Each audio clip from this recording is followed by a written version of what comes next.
que ponto chegamos? Sejam muito bem-vindos a um boletim Coppola de resposta à velha imprensa. Após bater recorde de audiência, aumentar seu faturamento e se consolidar como o segundo canal mais popular de notícias na TV paga em menos de um ano de existência, a Jovem Pan despertou inveja e virou alvo da militância travestida de jornalismo. Só nesse mês, a revista Piauí, parceira editorial da Folha, já publicou 3 matérias detratando a Jovem Pan, difamando seus colaboradores e, por extensão, insultando seus milhões de ouvintes e espectadores.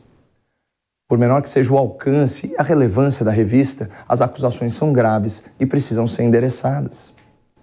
Numa reportagem bem mal escrita, intitulada A Jovem Pan e o Golpe, a Piauí embarca numa teoria da conspiração digna dos piores roteiros de ficção, sem citar o nome das fontes nem especificar qualquer ilegalidade cometida pela emissora. A Piauí relata que, por determinação expressa da direção, a Jovem Pan se tornou um polo de desinformação a serviço de uma suposta estratégia golpista do presidente da República. Ainda nessa linguagem de tabloide, a matéria descreve alguns dos meus colegas como extremistas, gente que, aspas, despreza a preservação ambiental e que não trata o combate ao racismo como um tema bem-vindo. Radicais golpistas que atacam a democracia, espalham fake news, são inimigos da natureza e abraçam o racismo. Que bela argumentação, hein, Piauí? Bem técnica, um primor de jornalismo, esse aí, o de vocês. Mas as ofensas não param por aí, não. Segundo a Piauí, essa tradicional emissora, com mais de 80 anos de história, trocou a sua independência editorial de décadas por supostos incentivos financeiros do governo Bolsonaro. Será mesmo? Bom, para embasar a sua falsa acusação, a Piauí usou como critério a quantidade de inserções de publicidade estatal na programação, o que é uma tremenda de uma desonestidade intelectual. Porque vamos combinar que o que realmente importa é quanto foi pago. Então, vamos aos números. Em valores atualizados e arredondados, estas são as receitas publicitárias do Grupo Jovem Pan com o governo federal via Secretaria de Comunicação. 6 milhões de reais no primeiro governo Lula.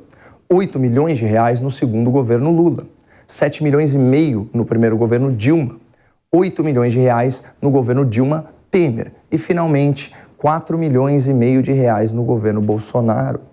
É isso mesmo que você ouviu. A Jovem Pan faturou menos no governo Bolsonaro do que nos governos petistas.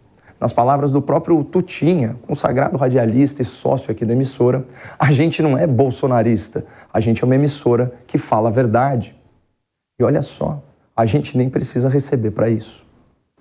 Bom, agora que nós vimos que os governos petistas de Lula e Dilma investiam bem mais em publicidade na Jovem Pan do que o governo Bolsonaro e que já ficou comprovado que não é dinheiro de governo que influencia a linha editorial dessa emissora, que tal dar uma olhadinha no faturamento corrigido da revista Piauí e da sua parceira editorial, a Folha de São Paulo? Os números impressionam. No primeiro governo Lula, a Folha recebeu 213 milhões de reais em publicidade estatal federal via Secretaria de Comunicação. Já no segundo governo do ex-condenado por corrupção, o gasto com a Folha de São Paulo foi de 158 milhões. No primeiro governo Dilma, a Folha recebeu 93 milhões e no governo Dilma Temer, outros 63 milhões de reais. Mas aí veio o novo governo, vinculando gastos de publicidade com a efetiva audiência dos veículos de mídia. E a Folha, que chegou a faturar mais de R$500 bilhão durante o lulopetismo, teve que se contentar com apenas R$2 milhões do governo Bolsonaro.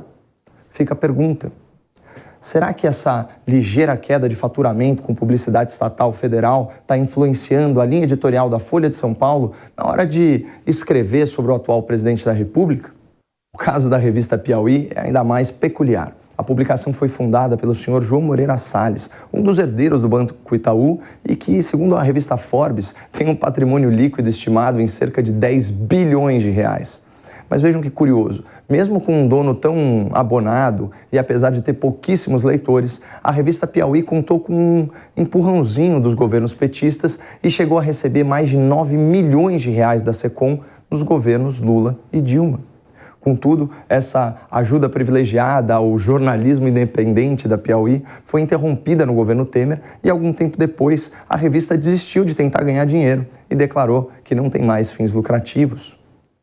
Com o PT fora do governo, a Folha, a Piauí e várias outras publicações militantes perderam milhões de reais de verbas federais e radicalizaram seu discurso político. Ao acusar a Jovem Pan de ter se vendido, a revista Piauí mede os outros pela sua própria régua e se utiliza daquela velha tática: xingue-os do que você é, acuse-os do que você faz.